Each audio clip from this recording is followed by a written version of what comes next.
మనందరినీ తన కామెడీతో నవ్వించే రియాజ్ను కన్నవారే వదులుకుందామని అనుకున్నారా? ఒక్క పూట తిండి కోసం ఆ పనులు చేశాడా? తన వాళ్ళే తనను ఏడిపించారా? రోడ్డు మీద టీ అమ్ముకుంటున్న రియాజ్ని డైరెక్టర్ పిలిచి మరీ అవకాశం ఇచ్చాడా? హైదరాబాద్కి వచ్చి అక్కడ పని మనిషిగా చేశాడా? అసలు రియాజ్ అదిరింది షోకు ఎలా వచ్చాడు? మరగుజ్జుగా రియాజ్ను పెళ్లి చేసుకున్న అమ్మాయి ఎవరు? మరగుజ్జుగా ఉన్న రియాజ్ తన కారును ఎలా డ్రైవ్ చేస్తాడు? అసలు రియాజ్ ఇప్పటివరకు ఎంత సంపాదించుకున్నాడు అనే విషయాలు ఈ వీడియోలో తెలుసుకుందాం.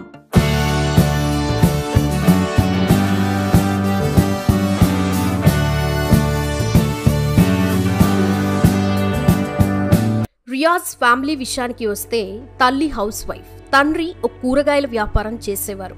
రియాజ్కి ఒక బ్రదర్ కూడా ఉన్నాడు. అతని పేరు ఇస్మాయిల్. వీళ్ళది ఒక నిరుపేద ముస్లిం కుటుంబం. ఒకరోజు పనిచేస్తే ఆ రోజు కడుపు నిండా తినేవాడు. లేకపోతే ఇంట్లో పిల్లలు 3 పూట్లు తినాలి అంటే ఇంట్లో ఒకరు ఒక పూటనే తినాలి. ఇలాంటి నిరుపేద కుటుంబంలో జూన్ 14, 2000లో దుత్తలూరు, నెల్లూరు డిస్టిక్, ఆంధ్రప్రదేశ్లో జన్మించాడు సయ్యద్ రియాజ్. రియాజ్ పుట్టగానే మరగుజ్జుగా పుట్టాడు. ఇంట్లో ఇలా ఎవరూ మరగుజ్జుగా లేరు, కానీ రియాజ్ మాత్రం ఇలా పుట్టారు. ఇంట్లో ఇలా రియాజ్తో కలిపి 2 మగపిల్లలు అవడంతో రియాజ్ పుట్టిన తర్వాత డాక్టర్ ఇలా చెప్పేశాడు, మీకు బాబు పుట్టాడు, కానీ ఆ బాబు మరగుజ్జుగా పుట్టాడు. బాడీ పార్ట్స్లో అన్నీ కొంచెం చిన్నగానే ఉంటాయి. ముందు ఇతను కేవలం 3 లేదా 4 ఫీట్స్ వరకే ఎదగలుగుతాడు. బాడీలో కొన్ని పార్ట్స్ చిన్నగా ఉన్నాయని డాక్టర్స్ చెప్పేశారు. ఇలా మరగుజ్జుగా పుట్టిన రియాజ్ని వాళ్ళ పేదరికం ఒప్పుకోలేకపోయింది. దాంతో రియాజ్ని వేరే వాళ్ళకి ఇవ్వాలి అని అనుకున్నారు. కానీ దేవుడు ఇచ్చిన వరం వల్లనే నా 2వ కొడుకు ఇలా పుట్టాడని ధైర్యం తెచ్చుకొని పెంచుకున్నారు. ఇంకా రియాజ్ విషయానికి వస్తే ఎలాంటి బాధ్యతలు లేకుండా స్కూల్కి వెళ్ళడం, స్కూల్ నుండి ఇంటికి వచ్చాక ఫ్రెండ్స్తో సరదాగా గడపడం, ఇంకా దాంతోపాటు ప్రతిసారి సినిమాలు చూడడం, ఇలా తన జీవితం గడిపేవాడు. ఇలా రియాజ్ ఎలాంటి తప్పులు చేసినా కూడా ఇంట్లో అమ్మ నాన్న ఏమనేవారు కాదు. దాంతో ఫ్రెండ్స్తో కలిసి నైట్ 11 వరకు బయట తిరిగి వచ్చేవాడు. ఇంట్లో కూడా పట్టించుకునేవారే కాదు. కానీ మొదటిగా రియాజ్ ఇలా పొట్టిగా పుట్టినందుకు పెరుగుతూ ఉంటే చాలా అవమానాలు ఎదుర్కొనేవాడు. ఇలా బయట ప్రజలు అలాగే వీళ్ళ ఫ్యామిలీ ఏదో ఒక విధంగా ప్రతిసారి ఏడిపించేవారు రియాజ్ని.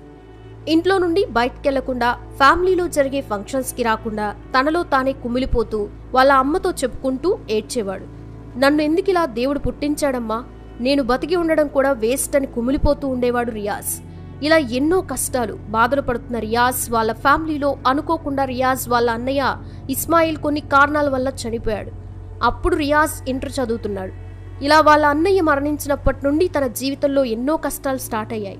వాళ్ళ నాన్న చేస్తున్న పనిలో డబ్బులు రాకపోవడం వల్ల ఇంట్లో తినడానికి అన్నం లేక ఎన్నో కష్టాలు పడుతూ ఉండేవారు.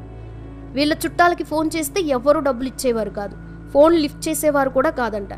ఇలా ఎన్నో కష్టాలు, బాధలు వచ్చిన రియాజ్ తన చదువును మధ్యలోనే ఆపేసి ఉదయాన్నే లేవగానే సైకిల్ మీద పేపర్ వేయడానికి వెళ్ళేవారు. ఇంకా చాలా వరకు కష్టపడి తన దగ్గరున్న కొంత డబ్బుతో ఇంకొంతమంది దగ్గర కొంచెం డబ్బు తీసుకొని చాయ్ బండిని పెట్టాడు. తన కాళ్ళ మీద తను నిలబడి తన ఫ్యామిలీకి అండగా నిలిచాడు. అయితే సినిమా ఇండస్ట్రీకి ఎలా వచ్చాడు అని అంటే, మొదటిగా నెల్లూరులో చాయ్ బండి పెట్టుకున్న రియాజ్కి తన చాయ్ బండి పక్కనే ఒక సినిమా షూటింగ్ జరుగుతూ ఉంది. ఇలా మొదటి రోజు చూసిన తర్వాత 2వ రోజు రియాజ్ సినిమా షూటింగ్ చూద్దామని ఆ సినిమా షూటింగ్ దగ్గరికి వెళ్ళాడు. అక్కడ రియాజ్ని చూసిన డైరెక్టర్ రియాజ్ని పిలిచి నటనా డైలాగ్ చెప్పడం వచ్చా నీకని అడిగాడు. దాంతో రియాజ్ సినిమాలో నటించాలని కోరిక లేకపోయినా కూడా డైరెక్టర్ అడిగినందుకు నటించడం వచ్చు, డైలాగ్ చెప్పడం వచ్చు అని చెప్పాడు. ఇక డైరెక్టర్ వెంటనే ఒక 2 డైలాగ్స్ ఇచ్చి ఏది ఇది చెప్పు అని అడగ్గా కొంచెం టైం తీసుకుని తడబడకుండా సింగిల్ టేక్లోనే ఆ డైలాగ్స్ చెప్పేశాడు. ఇది నచ్చిన డైరెక్టర్, రేపు ఇక్కడే షూటింగ్ ఉంది, నువ్వు రేపు వచ్చేయి, నీకు ఒక అవకాశం ఉంది అని చెప్పాడు. అలా మొదటిగా ఆ సినిమాలో ఒక చిన్న పాత్రలో నటించాడు. ఆ సినిమా పేరు కూడా తనకు తెలియదట, కానీ నటన అవకాశం వచ్చిందని నటించాడు. ఇలా 2 నెలల తర్వాత అదే డైరెక్టర్ నుండి ఫోన్ వచ్చింది. నేను ఒక సినిమా తీయబోతున్నాను, నీకు మంచి పాత్ర ఉంది, నువ్వు హైదరాబాద్ వచ్చేయని చెప్పాడు. ఇక టీ షాప్ని వేరే వాళ్ళకి ఇచ్చేసి హైదరాబాద్కి వచ్చి సినిమాల్లో నటించేవాడు.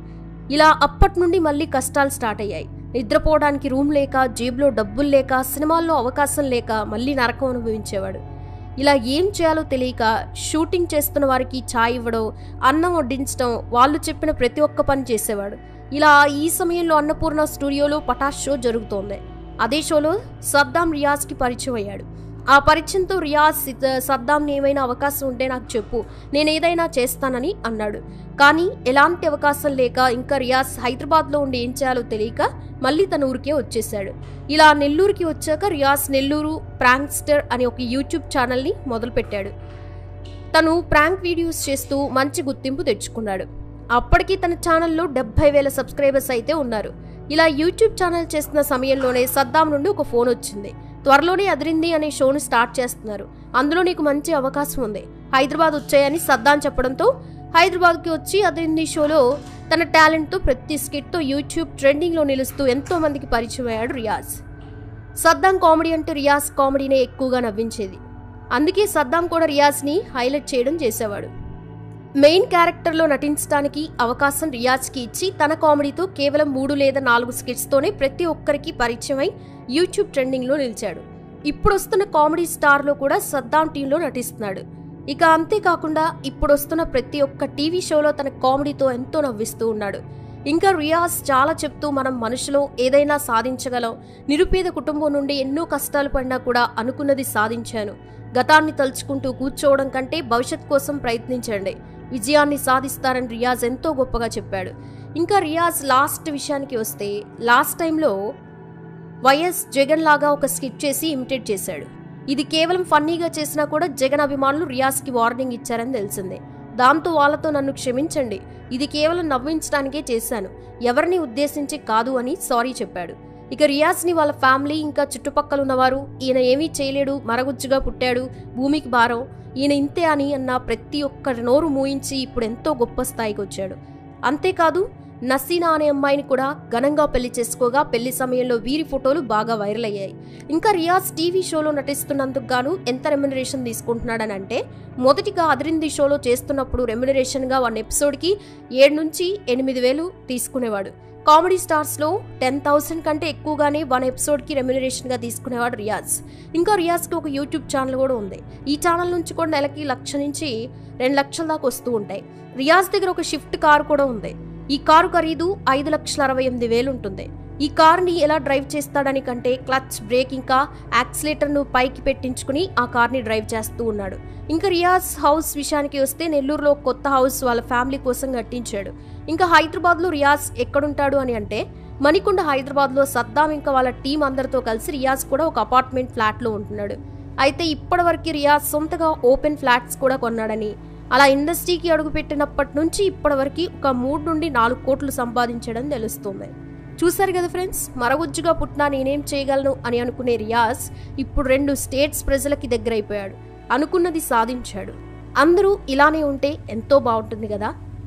మీరేమనుకుంటున్నారు రియాజ్ గురించి కామెంట్ సెక్షన్లో కామెంట్ చేయండి. వీడియో నచ్చితే లైక్ చేయండి, షేర్ చేయండి, ఛానల్ని సబ్స్క్రైబ్ చేసుకోండి. Thanks for watching this video.